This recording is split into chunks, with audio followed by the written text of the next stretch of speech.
میں نے انسان اور جنات کو صرف میری ہی عبادت کے لیے پیدا کیا ہوں۔ حضرت ابن عباس رضی اللہ تعالیٰ عنہ نے روایت کرتے ہیں کہ نبی کریم صلی اللہ علیہ وسلم نے ارشاد فرمایا، جس شخص نے نماز چھوڑ دی وہ اللہ تعالیٰ سے ایسی حالت میں ملے گا کہ اللہ تعالیٰ اس شخص سے سخت ناراض ہوں گے۔ جو شخص ایک فرض نماز اخلاص کے ساتھ پڑھتا ہے تو اس کے لیے اس کے اعمال نامہ میں 3,35,54,432 نیکیاں لکھ دی جائے گی، اور جو شخص ایک فرض نماز کو جان بوجھ کر قضا کر دیتا ہے 2,88,00,000 برس جہنم میں جلنا پڑے گا۔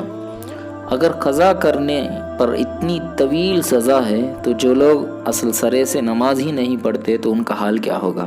نبی کریم صلی اللہ علیہ وسلم کا فرمان ہے کہ نماز میری آنکھوں کی ٹھنڈک ہے۔ نماز براہ راست اللہ سے مانگ کر لینے کا ذریعہ ہے۔ نماز مومن کا نور ہے، نماز مومن کی شان ہے، نماز جنت کی کنجی ہے، نماز دین کا ستون ہے۔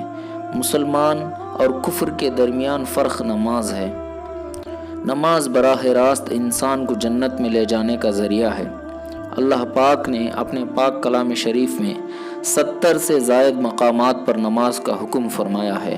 اقیم الصلاۃ، اقیم الصلاۃ، بار بار اسی کا تذکرہ قرآن شریف میں آیا ہے۔ اب اس سے اندازہ لگا سکتے ہیں کہ نماز کتنی اہم عبادت ہے۔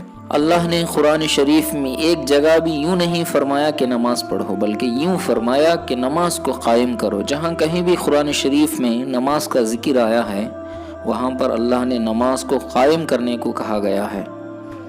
نماز کے ذریعے انسان اللہ کا قرب حاصل کرتا ہے۔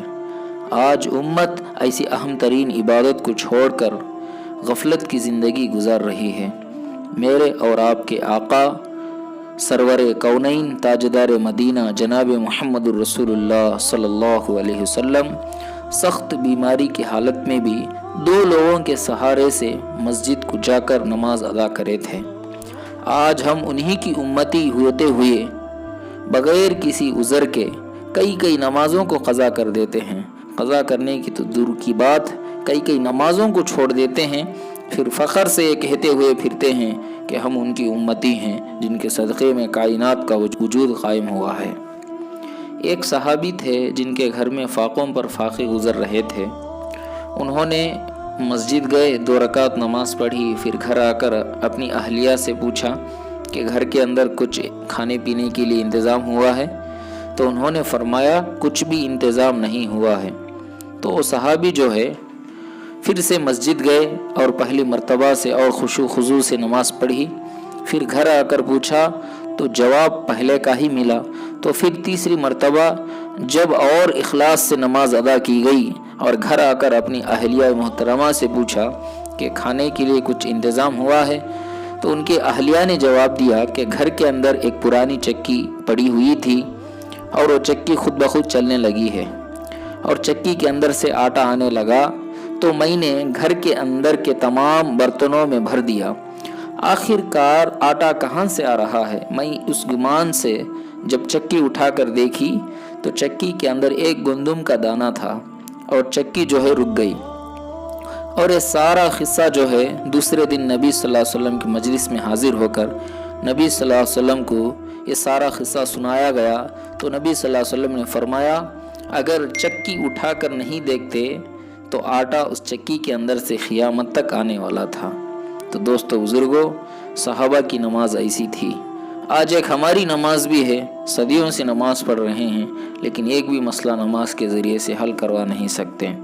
حالانکہ جب نبی صلی اللہ علیہ وسلم معراج جب نماز کا تحفہ لے کر آئے تو صحابہ عید منانے لگے۔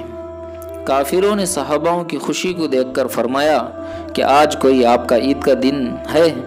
تو صحابہ نے فرمایا آج اس سے بھی بہتر دن ہے، اس لیے کہ آج سے ہمیں اللہ سے مانگ کر لینے کا ذریعہ مل گیا ہے۔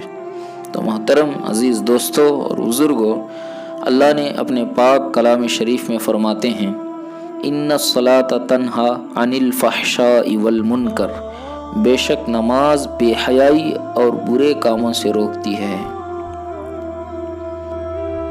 مصروف زندگی نماز کو مشکل بنا دیتی ہے۔ مصروف زندگی نماز کو مشکل بنا دیتی ہے۔ لیکن نماز مصروف زندگی کو بھی آسان بنا دیتی ہے۔ نماز کی تو وہ شان ہے جو روک دیتی ہے طواف کعبہ کو۔ نماز کی تو وہ شان ہے جو روک دیتی ہے طواف کعبہ کو۔ تو تیرے کاروبار کی کیا اوقات ہے جس کے لیے تو چھوڑ دیتا ہے نماز کو۔